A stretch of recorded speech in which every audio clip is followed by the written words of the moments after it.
能力を見ても、ワールドカップに出場するだけの力はあると思いますし、今なかなか練習の時間が取れて出場できるだけの、力は、持っている、チームだと思います。選手個々の、能力を見ても、ワールドカップに出場するだけの力はあると思いますし、今なかなか練習の時間が取れてないところもあると思いますが、新慶應監督が、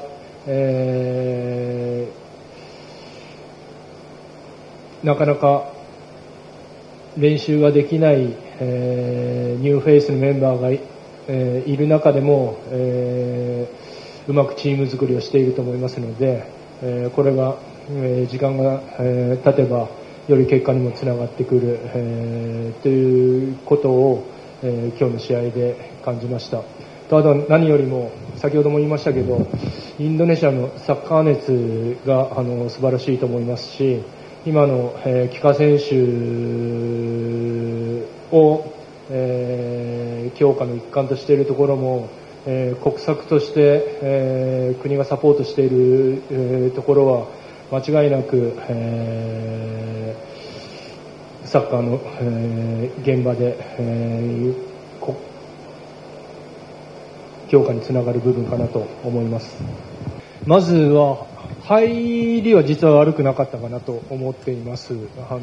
攻撃の部分で先ほど言った、雨が降ってきた中相手の背後をついていきながらというところではアグレッシブに入ることができたかなと思います。で相手も、思ったよりも、ディフェンシブに戦ってきている中、そこからは攻めあぐねて、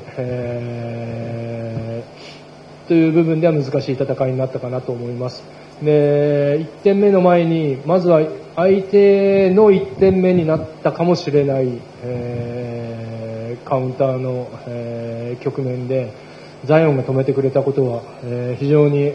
チームに、大きな勇気を与えてくれたと思っています。そして、なかなか、今日の試合、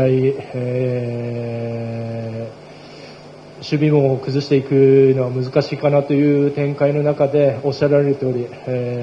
選手たちが、果敢に、相手のゴールに向かって、攻めるコンビネーションを使う、そして、最後、小川幸輝が決めてくれた得点はまた、さらに自分たちがやってきたこと、そして、残りの時間に向けての、自信と勇気につながったかなと思います。